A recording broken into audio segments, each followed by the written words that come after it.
All right, the art of the tail, aka backdoor play.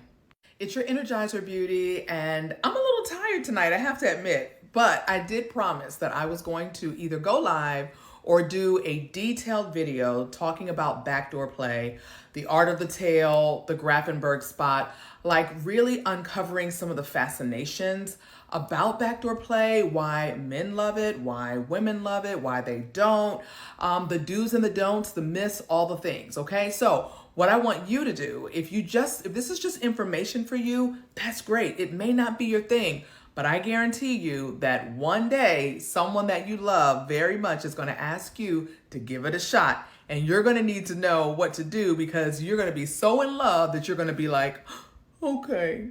All right. So get some pen and a paper, take some notes, and I want you to like, comment, and share. And I understand this is a very private conversation.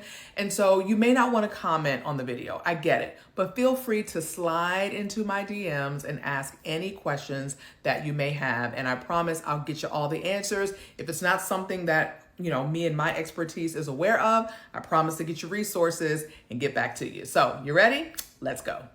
All right, so first things first, a little bit of housekeeping because TikTok doesn't allow me to use proper terminology. So if I'm using crazy words that sound a little, childish or like I'm incompetent, it's not because I am, it's because TikTok won't let me say certain words, all right? So I want you to know that there is a G that marks the spot in both a male and a female, okay? So for the female, it is called the G that marks the spot, which is also short for Grafenberg spot. So for us women, it's that patch of tissue that's about 2 to 3 inches inside the vajayjay wall, right? That is really supposed to be erectile and highly erogenous. Now, why the name, right? Well, that was named after a doctor out of Germany named Ernst Grafenberg, who did a lot of research on sexual reproduction, anatomy, things like that. So that's where the name came from, first and foremost. When you think of the word erogenous, just think like sensually, like see, right? Like that's you getting turned on, right? Being touched and stimulated and all the things, right?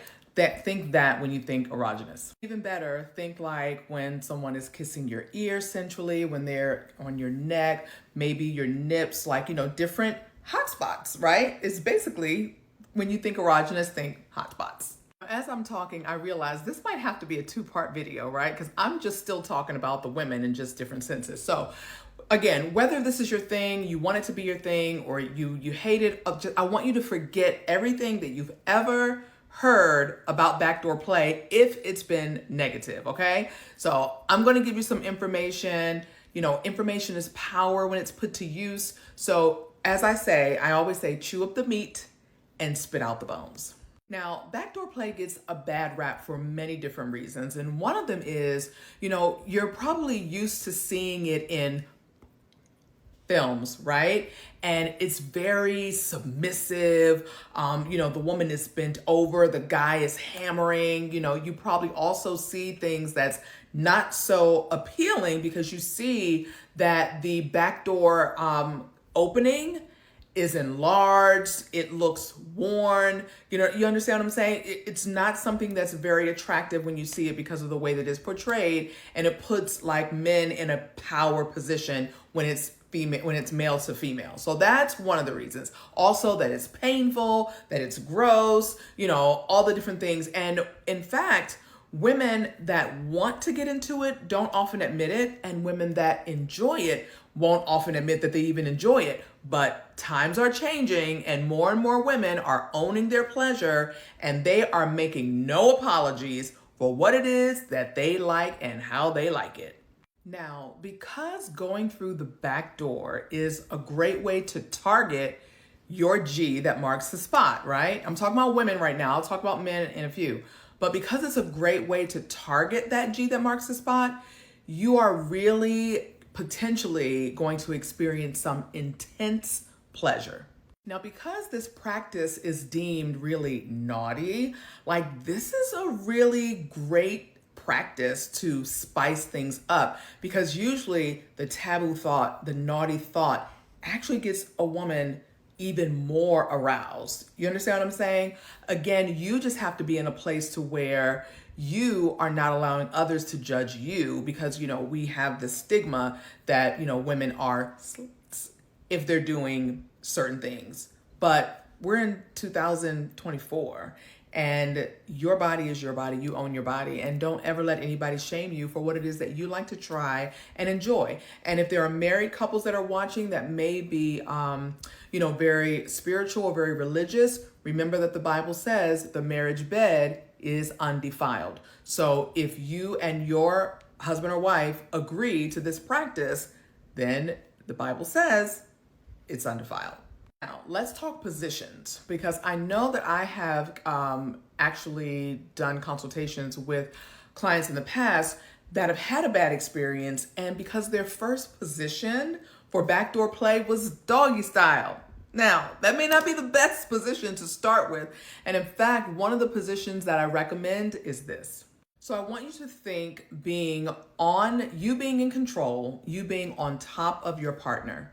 I want you to imagine, okay, this is you are laying chest to chest with your partner. I'm not talking about straight up and down like you are riding them like a cowboy. That's not what I'm suggesting. I'm suggesting you here bent over, laying down on them chest to chest. So this should be very sensual, okay? So you're laying chest to chest. You are elevated here, okay? And so then you are in control to where you are slowly able to ease down, just the tip, if that's all that you can stand to take, that's your comfort level, just the tip.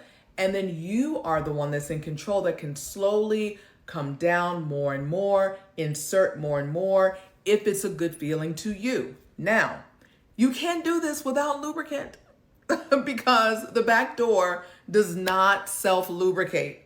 You absolutely need to, okay? Have to. I highly recommend to never try this without a lubricant. You're going to hurt yourself. So you need to definitely use a lubricant. And relaxation is also a huge part of this being pleasurable. So you may say, how the hell do I relax with something going in the back door that really should only be going out the back door? Well, doorbell stimulation is one way, okay? So whether you are using an accessory like something I carry like a wand or, any other type of doorbell stimulator, even if you're using fingers or your partner's using fingers, using a tongue, like so many different things, because when you stimulate the doorbell, you are actually you're literally opening the back door because of the relaxation. So very important, lubricant, okay? Relaxation, also relaxing the back door opening, right? Now I do have a product called, I don't even know if I can say it. So it's BOOTY ease, okay? No numbing. You should never use anything back there to numb you, because you need to feel. You need to feel what feels right and what feels wrong, because all of this is very, very important. And I know that it sounds like a lot. You're like, girl, after all of this, just never mind. But I promise you, once you actually start to take control of this and you practice, then it will become like second nature. Think about how awkward it was when you first started having, intercourse, the JJ penetration. That was awkward when you first started doing that too, and it was all wrong. And so this may take some practice, yes? And so those are going to be some of the most important things, first and foremost, when it comes to backdoor play. Okay, so I've got 1 minute left on this first video, so I'm just going to do a part 2 and maybe a part 3 and a part 4. But just know that backdoor play doesn't mean full on penetration. It doesn't have to be. It can just be a little bit of tickle. Like this product here, which is called Wild Wild West. This right here is for the back door. This is just a little bit of vibration and tickling, or right in between, right on the perineum. So in between the opening of the vajayjay and then the opening of the back door, just in between that area, it's rich in nerve endings. You can do a lot with that, okay? So it does not have to be full on engagement and penetration. So keep that in mind as well. It's your body, you are in control. And again, if this is done properly, you will have a better gasm with the O than what you have ever experienced before. All right, so stay tuned for part 2.